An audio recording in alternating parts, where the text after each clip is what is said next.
This week, the world's eyes turned to Beijing, where North Korea's reclusive leader Kim Jong-un made a rare appearance at a military parade alongside world leaders such as China's Xi Jinping and Russia's Vladimir Putin. But this wasn't just any trip. It marked two historic firsts. One, it was Kim Jong-un's maiden multilateral event abroad. And two, it heralded his daughter Kim Joo-a's debut on the world stage. It fueled speculation that she's being groomed as his successor in North Korea's dynastic rule. So what does this trip mean for Kim, his daughter, and the secretive nation they represent? Let me unpack it for you. On 3rd September, Beijing's Tiananmen Square was a spectacle of military might, commemorating the 80th anniversary of Japan's surrender in World War II. The parade showcased China's advanced weaponry, from laser systems to nuclear ballistic missiles. More than 24 world leaders were in attendance. Among them, Kim Jong-un stood out not just for his presence but for the company he kept. His teenage daughter Kim Joo-a stepped onto the world stage for the very first time. This was no ordinary diplomatic outing. For Kim, it was his first time attending a multilateral event overseas in his 14-year rule. North Korea, which is under heavy sanctions for its nuclear program, rarely sees its leader mingle with such a crowd. The event was a chance for Kim to signal his growing diplomatic clout, especially as tensions with the West persist. As Kim stepped off the train in Beijing, his daughter Joo-a was right behind him, dressed in a dark jacket with a navy ribbon in her hair. She first appeared in North Korean state media in November 2022 at the launch of an intercontinental ballistic missile. Since then, she's been a regular at her father's side, attending military parades, weapons tests, and even a resort opening. North Korean state media calls her Kim's most beloved or respected daughter, a title that carries weight in a country where the Kim family is revered as gods. Little is known about her except that her existence was first revealed in 2013 by former US basketball player Dennis Rodman, who mentioned holding Kim's baby daughter during a visit to Pyongyang. North Korea has never confirmed her name or age. It has been reported that she's the second of Kim's 3 children from his wife Ri Sol-ju. Unlike her father, who was groomed for leadership in his 20s, Joo-a is being introduced early, possibly to normalize the idea of a female leader in a deeply patriarchal society. Remember, North Korea has never had a woman leader. No woman has run the country before, but Kim Joo-a is belonging to the sacred Paek-2 bloodline of the Kim clan, coupled with the will of the current leader, if he were to make her his successor, will outweigh her gender. On state media, North Korean adults have been seen bowing deeply before Joo-a. In March 2024, the state media called her a hyangdo, which means a great person of guidance in Korean. It's a term that's typically reserved for top leaders and their successors. At recent public appearances, she has often walked ahead of both her aunt, powerful regime spokeswoman Kim Yo-jong, and her mother, linking arms with her father, whispering to him and holding hands. Now, Kim has even been seen letting his daughter enter a car before him. North Korea has unveiled new postage stamps featuring leader Kim Jong-un's daughter in what experts describe as another sign of a rise as heir apparent of the nuclear-armed nation. The state-run Korea Stamp Corporation unveiled a new series of stamps commemorating a missile launch, 5 of them featuring Kim and his daughter. The corporation described the unnamed girl as Kim's beloved daughter in captions describing the stamps on its website. The stamps further cement her place in the cult of personality surrounding the ruling Kim family.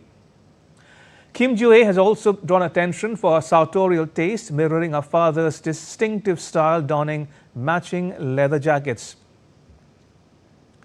Her presence in Beijing was no accident. Experts such as Cheong Seong Chang from Seoul's Sejong Institute say that it signals Kim's intent to position her as his heir.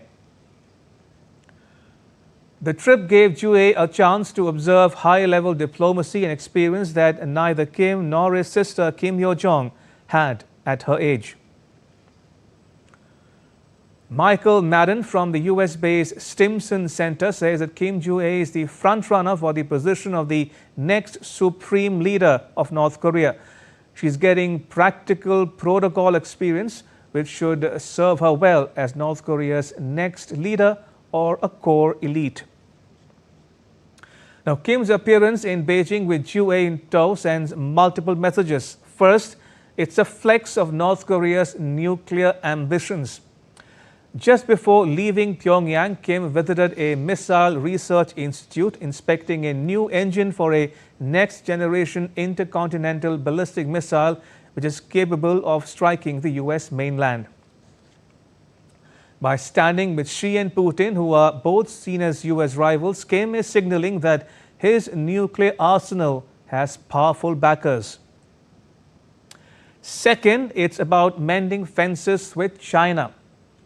Now, North Korea's recent tilt towards Russia, including supplying troops for the Ukraine war, has strained ties with Beijing, its biggest aid provider.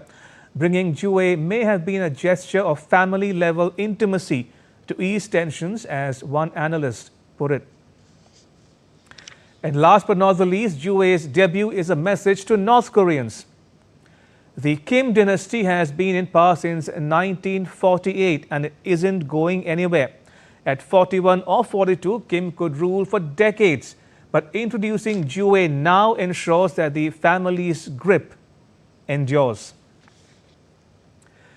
Kim's journey to Beijing was as much a story as the event itself. True to family tradition, he traveled on a heavily armored train, a moving fortress that's been a Kim family heirloom for decades.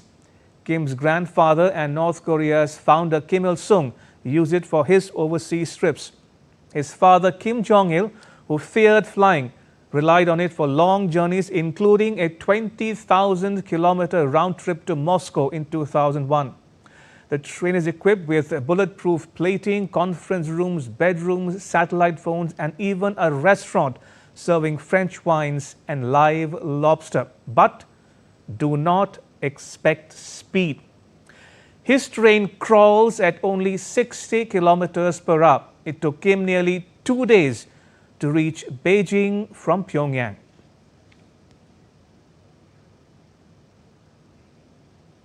Now, despite being slower than an aircraft, the train offers key advantages, including greater flexibility in situations such as unexpected attacks. A train also allows Kim to bring along many aids and even vehicles. And if some reports are to be believed, a moving train is far harder to target, unlike an aircraft that could be shot down. Now, since taking power in 2011 after his father's death, Kim Jong-un has been a reluctant traveler. Now, this Beijing trip marks only his fifth visit to China and his first since 2019, when he attended an event marking 70 years of diplomatic ties between Pyongyang and Beijing.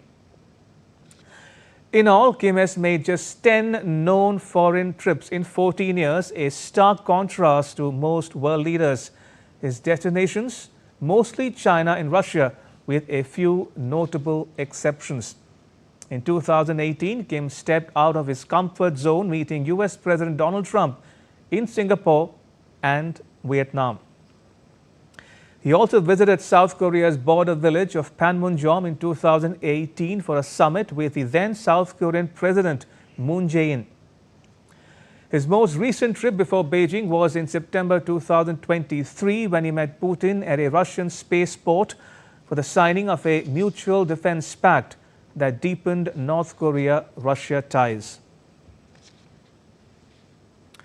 For Kim, the week gone by was a chance to leverage North Korea's nuclear arsenal and strategic alliances to claim a bigger role on the world stage. For his daughter Ju-ae, it was a glimpse into a potential future as a fourth Kim to rule North Korea. Now, whether she'll overcome the challenges of gender and youth remains uncertain, but a Beijing debut sure has the world watching. As one expert put it, this wasn't just a family trip. It was a successor debut. Succession planning, North Korea style.